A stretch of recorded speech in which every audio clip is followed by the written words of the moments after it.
What I am about to say and what Eddie Betts has stated in his book has been 4 years in the making. I'm not overly proud nor pleased to be sitting here, but nevertheless, here we are. And I'm here largely because no one has yet taken responsibility for what went on and the acceptance that what did go on was completely unacceptable. This is my personal recollection of the events, and I wrote much of what I'm about to read years ago because I knew this day would eventually come. Now, I want to start with pre-camp, so pre, during, and after, just to try and articulate as much as I possibly can. So pre-camp, it was mid to late 2017, prior to the grand final, when we began role-playing activities with what I'll call or term the externals. I think you know who I'm talking about. Yep.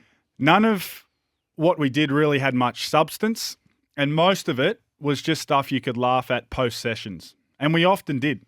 You know, the thrusting and the screaming at each other was dumb and, in my opinion, mind-numbing. But we are resilient young men, and we easily were able to swat it away as nonsensical and pointless. Well, I was able to. But in the same sentence, or at the same moment, I was also desperate to atone for our lost grand final. So then and after, you buy in because you're asked to, and you want to believe it is the last hurdle you need to get over to achieve premiership glory.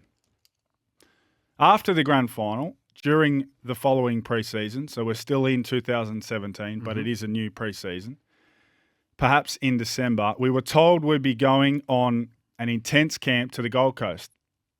Before our Christmas break, some of the core group was asked to stay back after a meeting to decide who were going to be the 10 players and 2 coaches joining in on the most intensive version of the camp. The sales pitch was an immediate red flag to me. The sales pitch was this.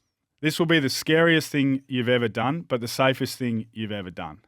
Immediately, we all thought of physical activities. I was thinking sleep deprivation, starvation, etc., and how I wish that were the case.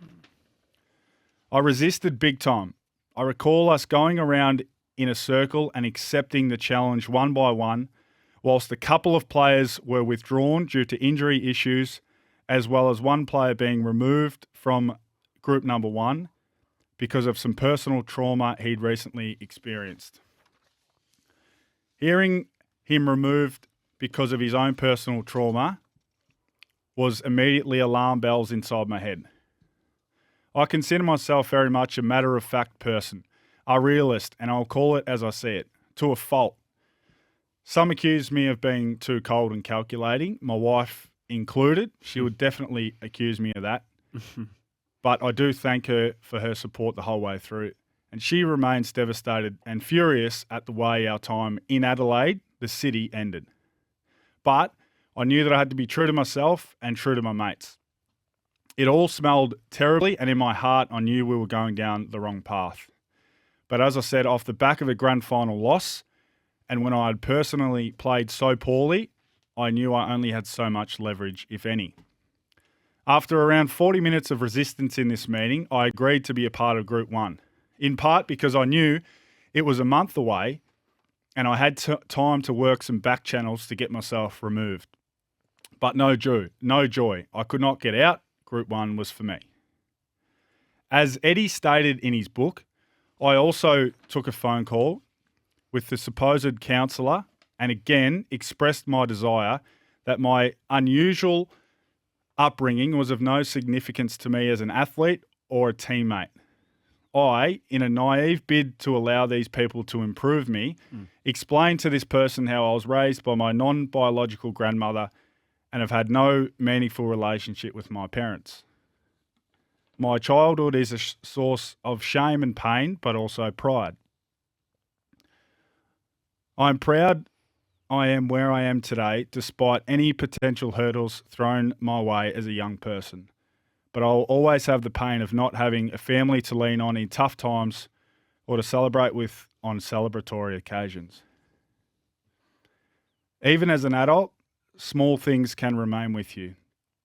I recall the awkwardness I felt when I didn't have anyone to invite into the rooms for my debut jumper presentation. No matter how far you go, some things can always nibble away at you. I explained my upbringing had probably led me to being more skeptical and isolated, with a determination to do things my way, for better or for worse. I also stated I was proud of the person I was, and that in no way was my childhood of any relevance to anything I was doing as a professional athlete. I stated more than once I wanted none of my upbringing to be used or even spoken of during or after the camp, something which was promised to me, but in my view, a promise which was broken. From there, we went to the Gold Coast. This is the camp. We arrived on the Gold Coast knowing something massive was in store for us. The secrecy and lack of info was astounding. Our welfare manager, who was at the time receiving 90% plus approval ratings via the AFLPA surveys, was iced out of discussions and planning, as well as everything afterward. My belief of that is largely because she's a female, but I'm happy to stand corrected on that. She fought the good fight for us players, and I will always be grateful for that. She no longer works for the Crows, and she no longer works in the AFL. You all know the detail of the fake guns, the macho men, the people dressed in costumes asking to be called Richmond. None of that fazed me. I was actually thinking, you guys do know that I know that those AK-47s are not real. But as we began to do activities, things went from dumb to disgraceful. We sat under a tree and witnessed a man unknown to us go through this harness ritual. The reason why he was on the harness are up for conjecture, but I heard comments thrown his way, including some he offered himself about sexual misbehaviour and womanising. Following that person's harness ritual, I got up from under the tree we were all sitting under. I fronted Heath Uni and Don Pike and said, "We lost a game of footy. We are all good people. This is rubbish, and I think we should all leave." After a heated conversation between me and camp coordinators, and mostly to honour the greater good, I was convinced to stay and watch a few of my teammates go through the ritual first. The youngest member of Group 1 went first. Each player was scolded with abuse and physicality so that they would be physically and emotionally worn out. This is where I'm happy to try and explain why some rituals were confronting for some and nothing to see here for others. In my view, the boys who had a more quote-unquote normal or traditional upbringing without any real trauma or tragedy in their lives had very little to be poked and prodded about, apart from general back and forth about them needing to be a better teammate, player and person. Others, like me and Eddie and perhaps others, had experienced different things that were more raw when focused on, especially when we'd been assured, essentially promised, that nothing like this would be raised. I specifically asked for assurance pre-camp that nothing regarding my childhood would be raised or used on the camp to spur me on or to break me down. It is my belief that this promise was broken, and I'm not certain that I'll ever forgive the individuals involved for that. Nor am I sure anyone has ever truly taken responsibility for what went on and why it was allowed to happen. When my turn on the harness arrived, I was fighting against 3 or 4 teammates who would then let go of the rope so I would fall to the ground. All of this was at the request of a man who was named Wolfgang, or at least that was what we were told. And I guess he was some type of bush psychologist, and during the harness rituals, his word was gospel. Looking back, the quote-unquote rite of passage, as it was labelled, was strange. Strange to the point there was a man on a set of drums who said he was drumming in time with the beat of his heart. At different stages, comments were thrown at me whilst on the harness in regards to the way I was raised and why I act like I do at the club and on the field. Some were from teammates being prompted to verbally jab me, and some were from camp facilitators who had obviously shared intel on me as a person. I'm choosing not to reveal some of those comments because people who care about me are listening. But I can say for sure those comments were fed to the facilitators, and I believe some of the info was passed along from people at the club. I recall some of the barbs thrown at Eddie and others, and I recall glaring at one of our coaches who quickly picked up on my emotions.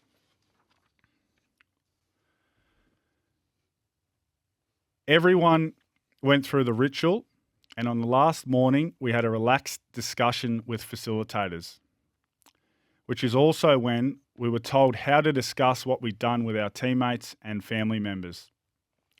I distinctly recall the role-playing on what to say to partners and teammates. I only include that info to explain how misguided the situation was. How could you possibly allow someone of that nature to be in control of a high-performing professional group of athletes? That's why I was so strong on the doctor and welfare manager being involved. They would have put a stop to this, and I think the club knew it, hence their lack of engagement. Post-camp, the club completely fell apart. We were sworn to secrecy, even from teammates on different versions of the camp. Myself and a coach stood up after one meeting and demanded we tell each other what had happened. But the CEO and/or football manager, I can't exactly recall who, stood up and said we were unable to because the club had signed confidentiality agreements on everyone's behalf. I said I did not sign a damn thing. We continued to undertake activities, for example, like berating our most senior players for failing us on the biggest stage, something that made me feel incredibly uncomfortable at the time and still does. I believe there are things that you can never unsay. As fractures were beginning to become gigantic, portions of the playing group were beginning to say they were no longer willing to participate in the leadership program. On one occasion, when we met as a large group, some staff included, the outcome was to exclude the Indigenous players from the program. I stood up and I said, and I recall this vividly because I knew it was the beginning of the end for me as a Crow, you cannot be seriously considering isolating the Indigenous portion of our playing group in favour of this program. A program that we have already largely stated we wish to be removed. We've lost our way. On countless occasions, players told me of their discomfort and unwillingness to be involved anymore, and much of that messaging was left to me and a select few others, which of course caused friction between me and the club. In the end, when I knew where my future was headed, I looked forward to these conversations, which is a regret of mine because my time as a Crow has been significantly soured. I left the Crows, labelled as problematic, an argument starter, and in one piece of media I've seen as quote-unquote cancerous. The only cancer at the club was the idea that taking us on a psychologically unsafe camp was supposedly going to make us better parents, siblings and teammates. It's the worst idea I've ever witnessed or been a part of in my adult life. I suppose overcoming the loss of your senior coach to a senseless murder, making the finals 2 months later and making a grand final 2 years later was not enough. I guess, in a weird way, it has made us better because we've finally been able to reveal the truth about the nonsense we were forced into. And today, I can finally hold my head higher. Crows fans, consider this. My words are not an attack on the logo or the club. I love the Crows and what it provided me and my family, and I'm so proud my name will be on the number 4 locker forever. But you cannot do things like this to people and not be held accountable. And the last thing I'll say is this. There is a report from our club doctor, Mark Cesana, whom I sat with on countless occasions, where he assessed my welfare and did the same with others. He wrote a lengthy report off the back of his dealings with us as players and people. No one has ever acted on that report, which I know is damning. The report must see the light of day. It's the only example of a medical professional who had day-to-day dealings with the people and players who were involved. He was concerned about us. He expressed his disappointment to me about what had happened, but never disclosed the details of what he discussed with other players, but I presume it was similar. Hence, in my opinion, why the report needs to see the light of day. I recall during one meeting, our doctor expressing in front of the entire playing group and most of the staff that what had occurred on the camp was, in his medical opinion, unacceptable. And I know the report captures exactly that. For me, today is a good day, but it's a very sad day.